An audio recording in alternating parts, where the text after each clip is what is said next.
Hello, welcome. ಈ ದಿನ ನಾವು ಮಾವಿನಕಾಯಿಯಿಂದ ಒಂದು ಜಾಮ್ ಮಾಡೋಣ. ಜಾಮ್ ಅಂದರೆ ಸಹಜವಾಗಿ ಬರೀ ಸ್ವೀಟ್ ಇರುತ್ತೆ, ಆದರೆ ಈ ಮಾವಿನಕಾಯಿ ಹಾಕಿ ಮಾಡೋ ಜಾಮನಲ್ಲಿ ಹುಳಿ, ಉಪ್ಪು, ಖಾರ, ಸ್ವೀಟು ಎಲ್ಲ ಕೂಡ ಇರುತ್ತೆ. ಈಗ ಇದನ್ನು ಮೊದಲಿಗೆ ಇದರ ಮೇಲಿನ ಸಿಪ್ಪೆನ ಬರ್ಕೊಂಡು ಸ್ವಲ್ಪ ಈಗ ಮಾವಿನಕಾಯಿನ ತುರ್ಕೊಳ್ಳೋಣ. ಈಗ ಮಾವಿನಕಾಯಿನ ತುರ್ಕೊಂಡಿದೆ, ಈ ರೀತಿ ತುರಿದು ಇಟ್ಕೊಂಡಿದ್ದೀವಿ. ಒಲೆ ಮೇಲೆ ಒಂದು ಪಾತ್ರೆನ ಇಟ್ಟಿದ್ದೀನಿ.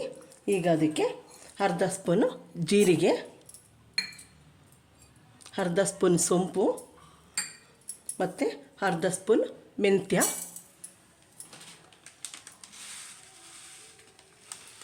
ಅರ್ಧ ಸ್ಪೂನ್ ಸಾಸಿವೆ ಹಾಕಿ ಒಂದು 2 ನಿಮಿಷ ಸ್ವಲ್ಪ ಹುರ್ಕೊಳ್ಳೋಣ.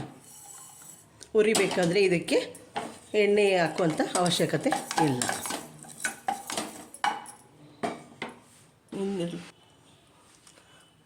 ಹುರಿದಿರುವಂಥ ಪದಾರ್ಥ ಈ ರೀತಿ ಹುಡಿಯಾಗಿದೆ.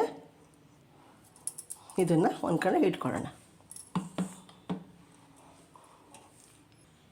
ನೋಡಿ, ತುರಿದಿರುವಂಥ ಮಾವಿನಕಾಯಿನ ಒಂದು ಬಾಣಲಿಗೆ ಹಾಕಿ ಇಟ್ಟಿದ್ದೀನಿ. ಈಗ ಅದಕ್ಕೆ ಅದು ಇದರಲ್ಲಿ 2 ಕಪ್ ಮ್ಯಾಂಗೋ ಇದೆ. ಅದಕ್ಕೆ ಈಗ ನಾನು ಅರ್ಧದಷ್ಟು ಸಕ್ಕರೆ ಮತ್ತು ಅರ್ಧದಷ್ಟು ಬೆಲ್ಲನ ಹಾಕಿದ್ದೀನಿ. ಅಂದರೆ ಬೇಕು ಅಂದರೆ ಕೇವಲ ಸಕ್ಕರೆನ ಹಾಕ್ಕೊಳ್ಬೋದು. ನಾನು ಬೆಲ್ಲ, ಸಕ್ಕರೆ ಎರಡನ್ನೂ ಕೂಡ ಅರ್ಧ ಹಾಕಿದ್ದೀನಿ. ಈಗ ಒಲೆನ ಆನ್ ಮಾಡಿ ಈಗ ಅದನ್ನು ಮಿಕ್ಸ್ ಮಾಡಿ ಹುರಿಯೋಣ.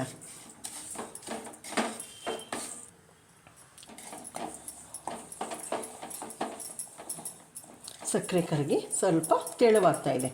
ಸಕ್ಕರೆ ಮತ್ತು ಬೆಲ್ಲ ಎರಡೂ ಕೂಡ ಕರಗಿ ಅದು ಸ್ವಲ್ಪ ತೆಳುವಾಗ್ತಾಯಿದೆ.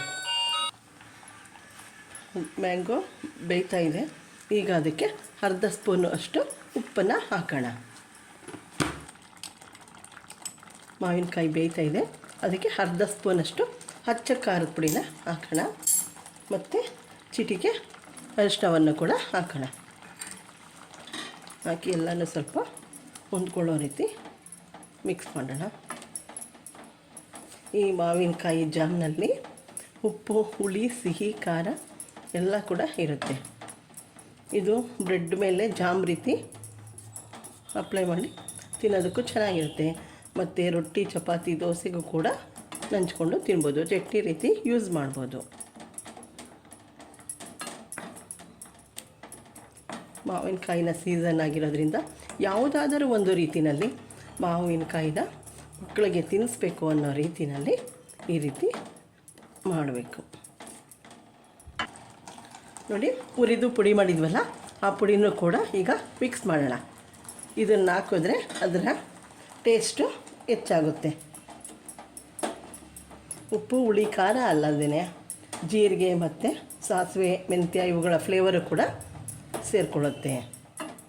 ಈಗ ಇದು ಇನ್ನೂ 1-2 ನಿಮಿಷ ಬೆಂದರೆ ಸಾಕಾಗುತ್ತೆ. ಈಗ ಎಲ್ಲ ಬೆಂದು ಚೆನ್ನಾಗಿ ಜಾಮ್ ರೆಡಿಯಾಗಿದೆ.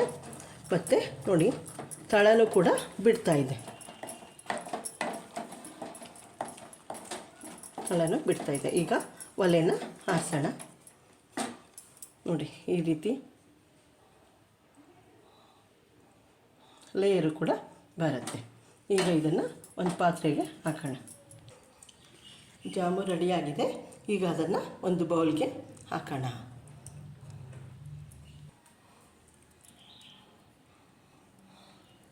ನೋಡಿ, ಜಾಮು ಮಾವಿನಕಾಯಿಯ ಮ್ಯಾಂಗೋವಿನ ಜಾಮ್ ರೆಡಿಯಾಗಿದೆ.